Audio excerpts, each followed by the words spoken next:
All right. This is so. I don't know if you all know who this is. Or, just in general, people. Not a lot of people are, unless you're part of this community that likes to debate with these folks. You might not be familiar with Answers in Genesis, which is a Christian organization that presents itself as an alternative to modern science, to evolution and cosmology, to be biblically accurate at 6,000 years. So they have this Ark Encounter Museum. They're led by this guy named Kid Ham. He's an Australian in exile in Kentucky, where the Ark Encounter is. There's also the Creation Museum that's nearby that they also run, and they have their studio on the property. They have actual real scientists on their staff. This is Georgia Purdom. She's a biologist. You got Nathaniel Jensen. I believe he's a microbiologist. Or correct me if I'm wrong about that. Yeah, but they have actual people with credentials on their staff that hawk like alternatives to evolution, that of created kinds and things of that nature. So I was scrolling through my feed, looking at different apologists reacting to pride stuff, and this little video here caught my eye, and I thought it was something that we should look into, because it's only just a few minutes here, but they're going to talk to us about the dangers, the horrifying consequences of hormone therapy exposed. Oh, there we go. Let's go right into our first item here for this week's Answers News, and that is transgender men, aka women, suffer from postmenopausal bladder and bowel symptoms like incontinence in their 20s because of taking testosterone, study finds. So this was a study of 68 women who have been transitioning to identify as men and been taking testosterone in order to do that, and they found that 95%, so almost all of these women, developed pelvic floor dysfunction as a result of taking this testosterone. Basically what it was doing was... So let's real quick before they get too far into this, because they're just going to say pelvic floor dysfunction and not ever explain it, and that's not how I do things. So pelvic floor dysfunction. What is pelvic floor dysfunction? Pelvic floor or they call it disorder here. Pelvic floor disorder is a fairly common condition that affects both men and women of all ages. Unfortunately, it is vastly undertreated, leaving millions to struggle with life-altering symptoms that can be addressed with appropriate medical treatment. While no one looks forward to discussing problems such as incontinence, sexual difficulties, or pelvic organ prolapse, it's important to note that these conditions can be successfully treated. It's also important to note that pelvic floor disorders are not the normal part of the aging process.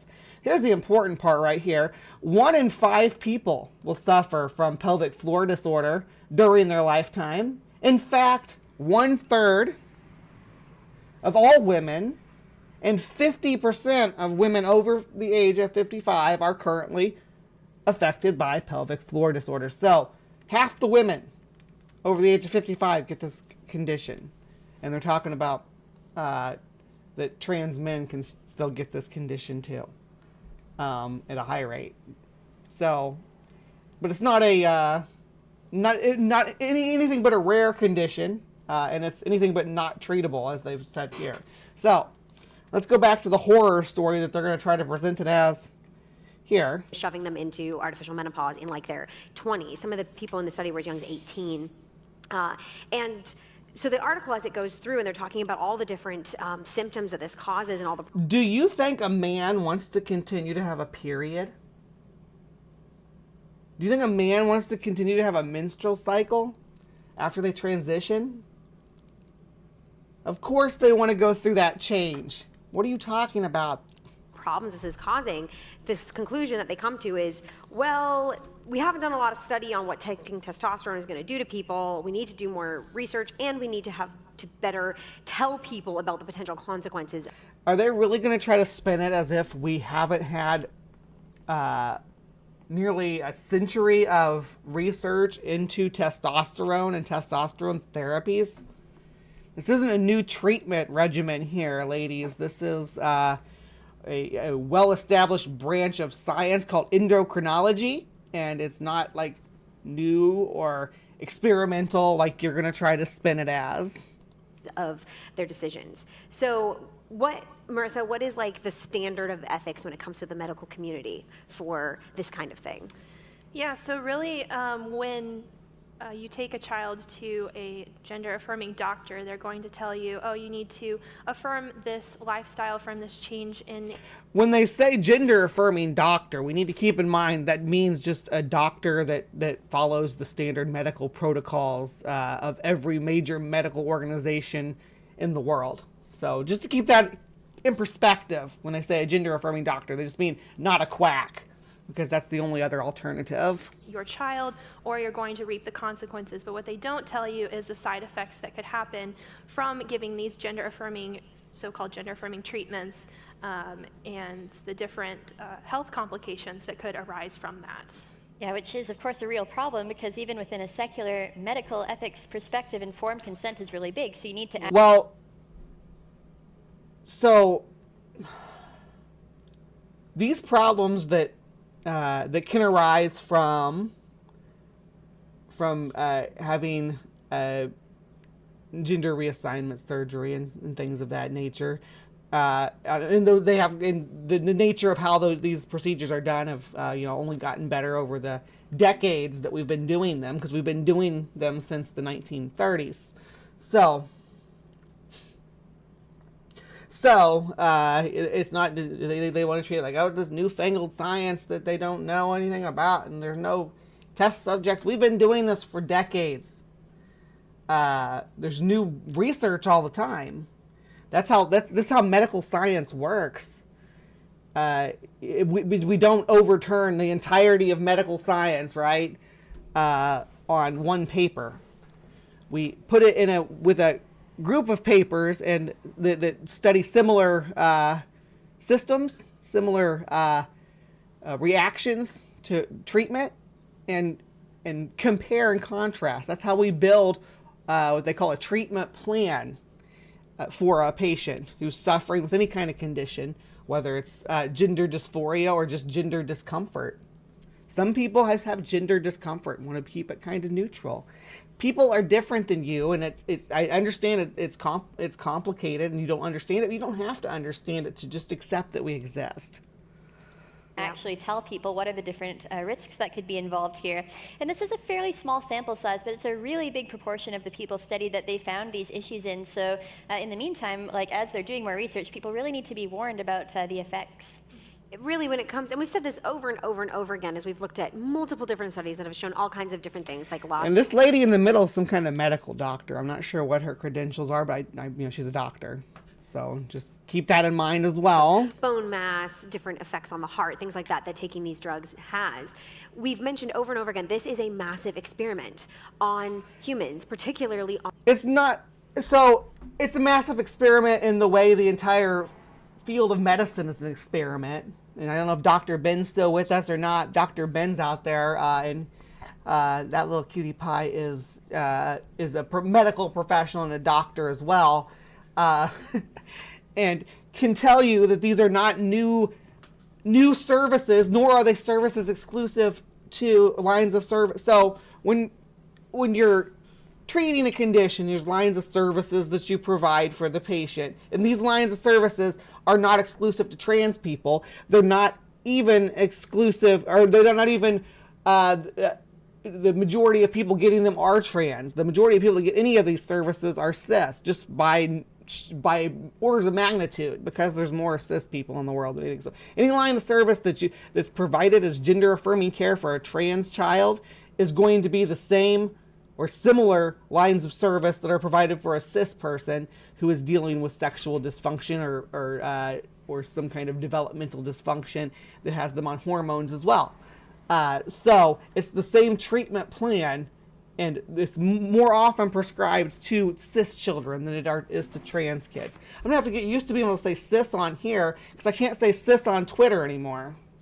on children, on teenagers, because we don't know the long-term effects of these. And as we're beginning to learn the long-term effects, it's not good. It's all just all kinds of physical consequences as a result. What do you mean it's not good? All the research shows that gender affirming care is the proper treatment. It's the evidence-based medicine that's provided. Of these.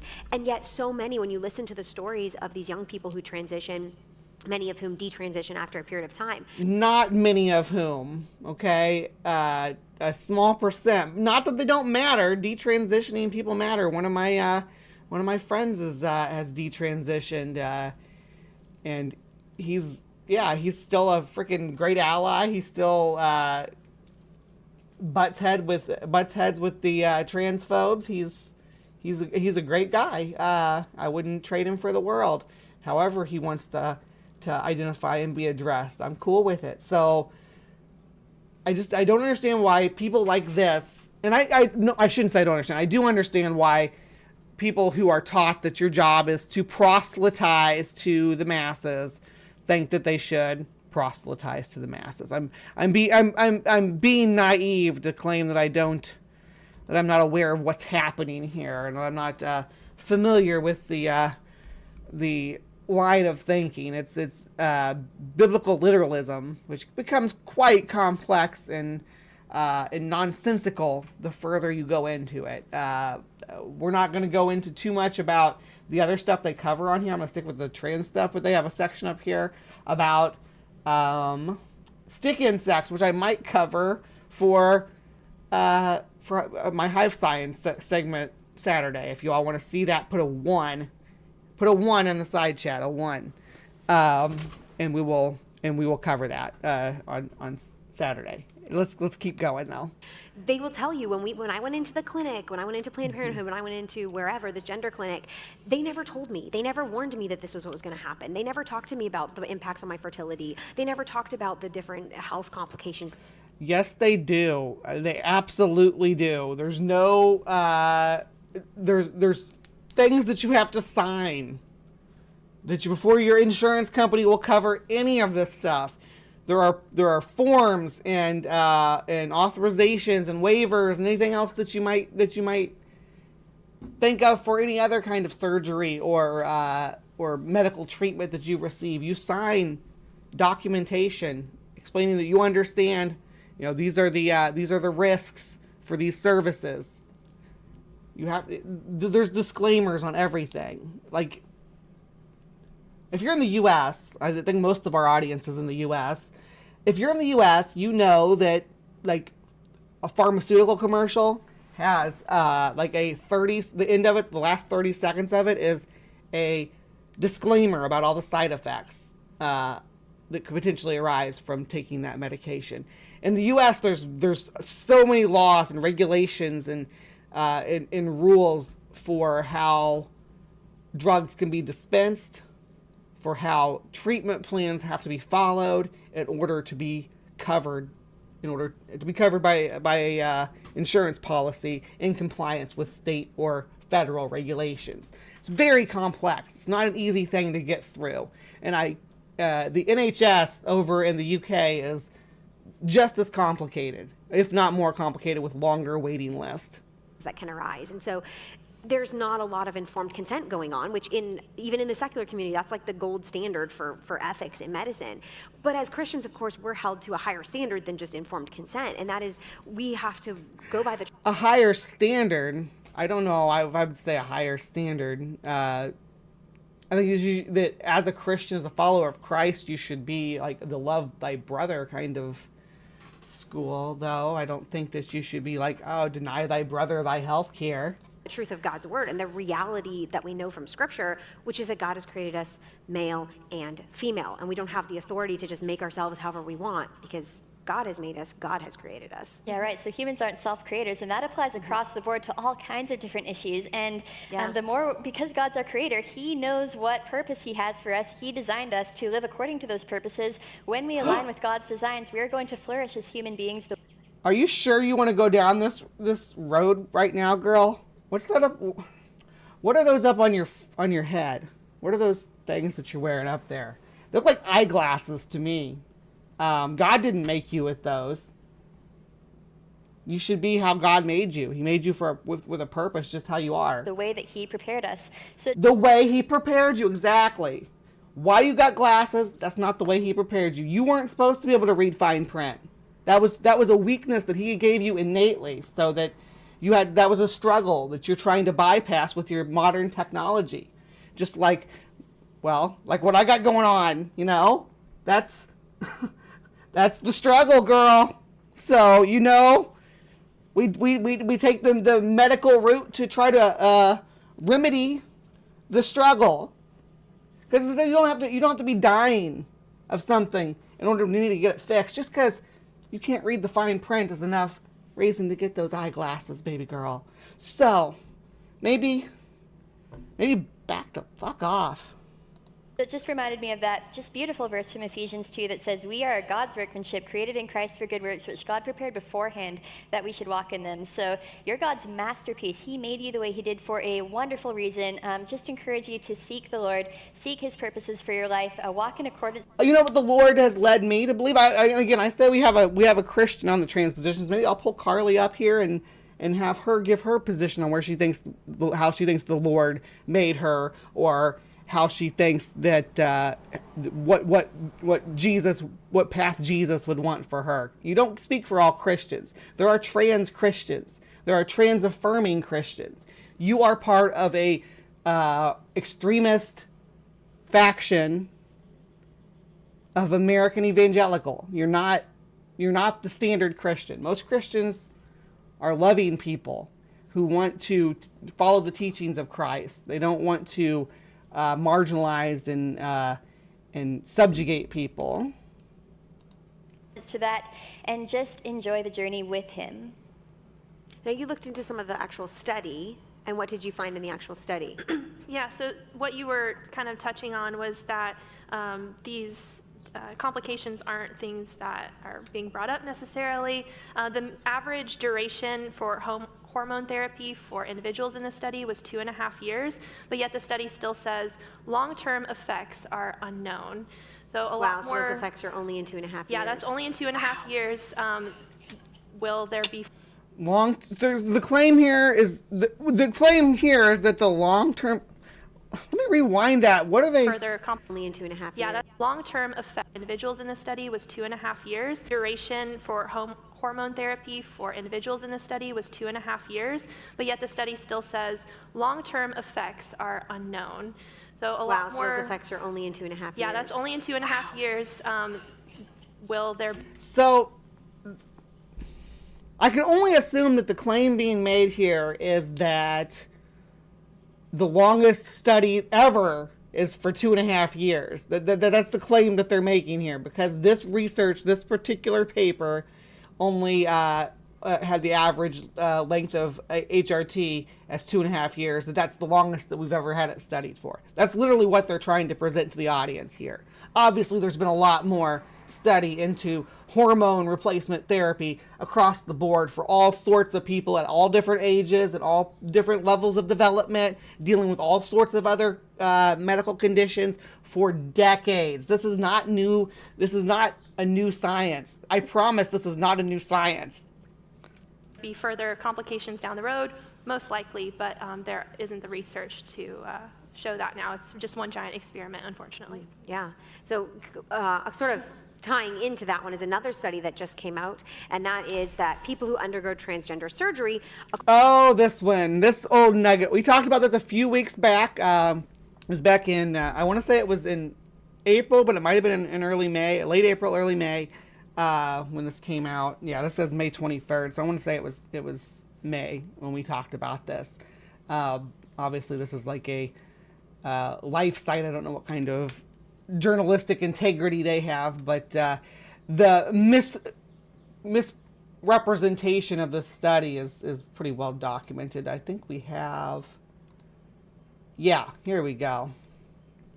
This is the actual study that's being cited in all these releases. It's from April 2nd. And it looks like, and there's been amendments made to it because of people like this.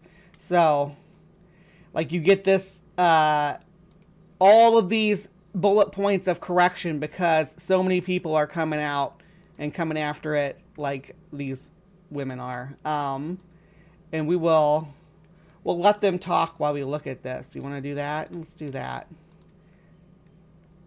According to this new study, are 12 times more likely to commit suicide. So while the previous study had a fairly small sample size, but statistically significant results from that sample size, this study did not have that problem. It was a massive study. It involved 56 U.S. healthcare organizations. All right. This article has been corrected by the editor-in-chief to clarify the conclusions of the study. Two sentences have been revised as detailed below. The authors agree with these corrections. Original abstract conclusion, gender-affirming surgery is significantly associated with elevated suicide attempt risk, underlining the necessity for comprehensive post-procedure psychiatric support. The corrected edition of this is going to read, patients who have undergone gender-affirming surgeries are associated with a significantly elevated risk of suicide, highlighting the necessity for comprehensive post-procedural psychiatric support. Literally, the authors revised this because of chumps like this trying to... So, trans people, as a part of part of our Western culture, struggle with suicidal ideation and dysmorphia and dysphoria, both because of the expectations of Western society. Mostly it's external forces that drive the negative self-esteem. I don't know, self-worth, self-value, feeling of belonging. Anyhow, the treatment for these conditions is to transition. That's the evidence-based care that we see for treating trans patients. So, saying that post-transition patients still have a higher risk of suicide than the general population is not saying that the risk of suicide has increased. That's why they reworded this, right? It's just that this part of it's just like saying that there sure are a lot of people with chemo who die from cancer, or people who take chemo who die from cancer. Of course, because that's the treatment for it, but it doesn't always work 100%. Sometimes the struggle's too hard for some girls out there. It's terrible, but it's true. But they're going to play this up right here, and we're going to have to sit through it. Over 90 million patients, analyzing data collected over 20 years, from 20, here I am, I can't even remember how to say it, 2003 to 2023. So this is looking at a ton of data, a ton of medical records, and it's not based on people giving their own stories, which tends to have like some bias to it. This is looking at just the medical records and emergency room visits in particular. And they found that people who had surgically transitioned, so have these body mutilating surgeries done to them in the name of quote unquote gender affirming care. Listen to the language here, body mutilating surgeries. I need to catch up with my chat here real quick. Give me just a second because I got my transposition girls going off. Steph's talking to Ember saying, well, first of all, Ember dropped the bombshell that 1 to 3%, 82% of who retransitioned retransitioned when their safety and financial barriers are overcome. Yeah, there's the people like this area that I live in the Midwest, right? The story is always the same for a trans girl. They come out, they start to do a transition here. It's really hard in the Midwest to do a transition. Then they move away to the city and thrive and turn into a freaking butterfly. So, it's the external pressures, right, that really come into play on this. But once things mellow out and you can actually get some affirmation from the society around you, you're good to go. Higher standard, where is God's consent to meddle in medicine? He didn't get consent to impregnate a 14-year-old. Why is he going to get consent to meddle in medicine? Sorry, there's my snide skeptic snips coming in. I took on that argument for Avery in the video. She is a turnip. Says Captive Desk. It is a cult. It is a cult. As an ordained minister, I can say a loving trans person is a lot more Christ-like than an AIG asshat. That's from Ember. That's our Ginger from the show. If you know, you know, Sumami. That's the movie star Ember. Bree, this particular paper, I was talking about the one we just brought up, was an online survey. It collected responses for 18 months. Math is hard for AIG. You may have noticed, of course. Well, they don't think it's hard for them. I think they deliberately skew the numbers. When I was speaking on this with my sister and her Methodist parson husband, we agreed that God don't make no junk. All right. Yeah, we need a bingo card whenever we're watching AIG. We're 12 times more likely to commit suicide, and the study did not include minors. So that's not factoring in anyone under the age of 18 and their experiences into the study either. So this confirms multiple other studies that have shown that surgeries and hormones and stuff does not seem to end the suffering of these individuals, because they still are statistically way more likely to commit suicide or attempt suicide than the general population, or even those who identify as transgender but didn't go down the surgery route. What?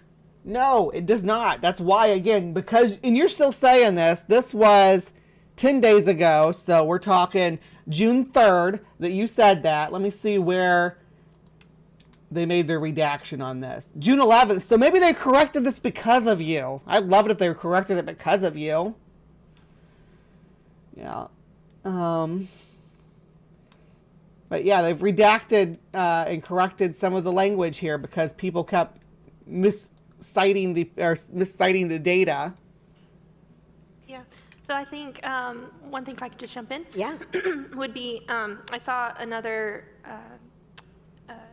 article with a female who had decided to attempt to transition to male, and then she detransitioned back to female. And this is from one of those documentaries. I know exactly the case they're talking about here. She was relating her experience in going into the clinic, and in front of her, her parents were told, "Do you want a dead daughter or a living son?" And oh, come on. We all know who this is about. We all know where this story comes from. Our little Jamie Reed and her whistleblower in St. Louis, at the gender clinic in St. Louis. That's the closest one to me, actually. The Washington University Transgender Center in St. Louis's Children's Hospital. So, yeah, it's all made up. The girl that they're talking about, or was it trans? I think it might have been there might have been a trans son. Hold on, let me.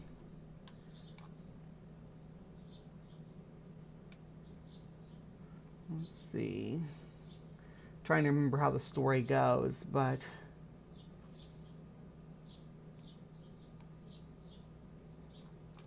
where are we during the 4 years? Yeah. So this lady's the alleged whistleblower. The lid blew off of this. It got totally debunked. She's speaking nonsense. She was not in any kind of service provider position. She was like intake. She should not. The stuff that she claims to have heard and said to patients should not have been. Would not have been said, and she should not have been. She definitely should have been saying it, and definitely wouldn't have been heard in an actual clinic. There's, like, you're talking lawsuit type language. Yeah, I think it was her trans son.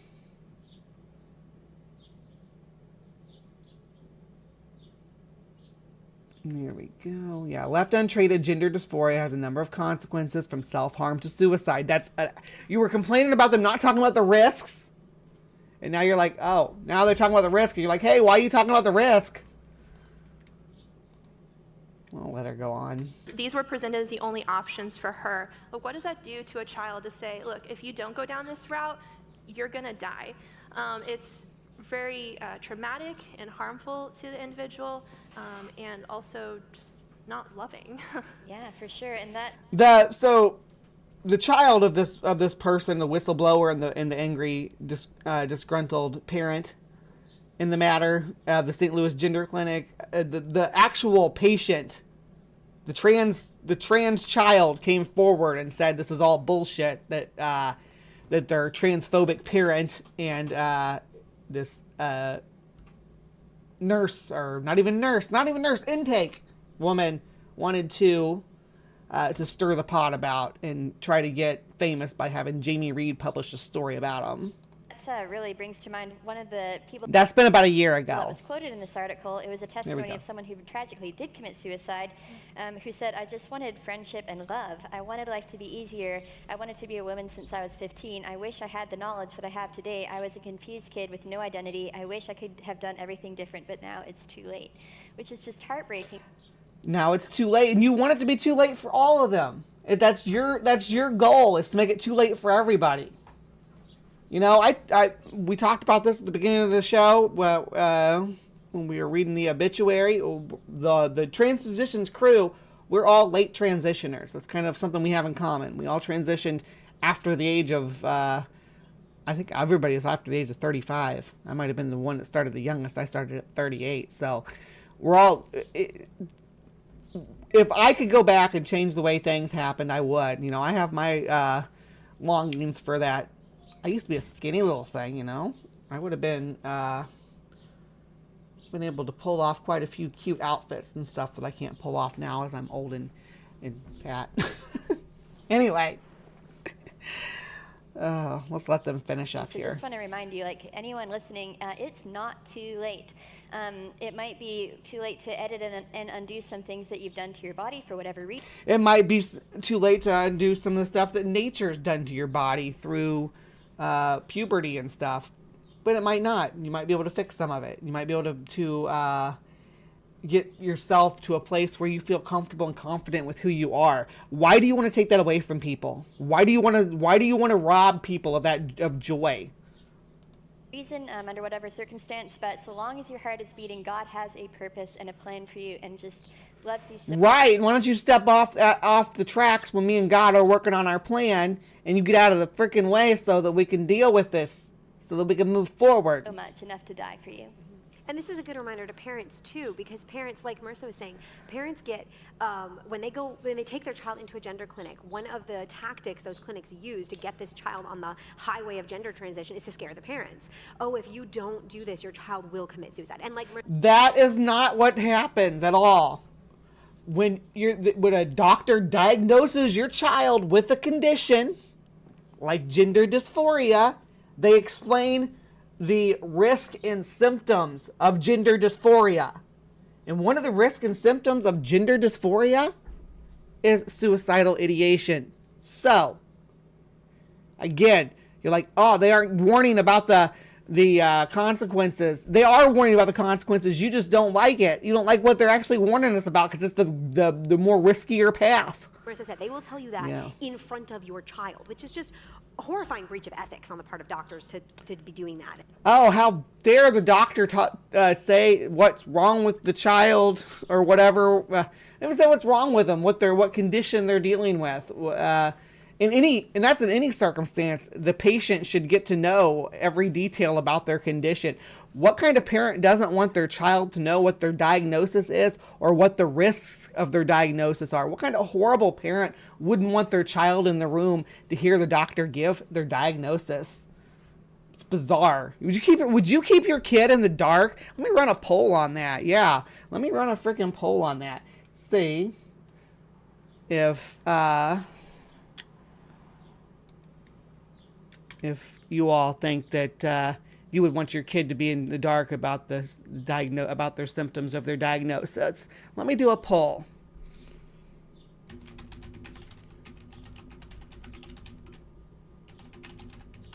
Would you want your kid to know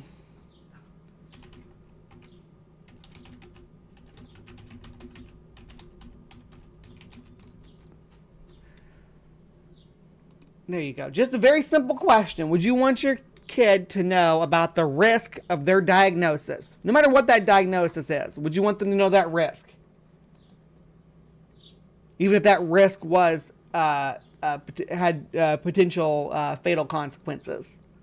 It's just horrifying. But it's a reminder to parents, like, don't fall for that ideology. Don't allow fear to control your parenting decisions.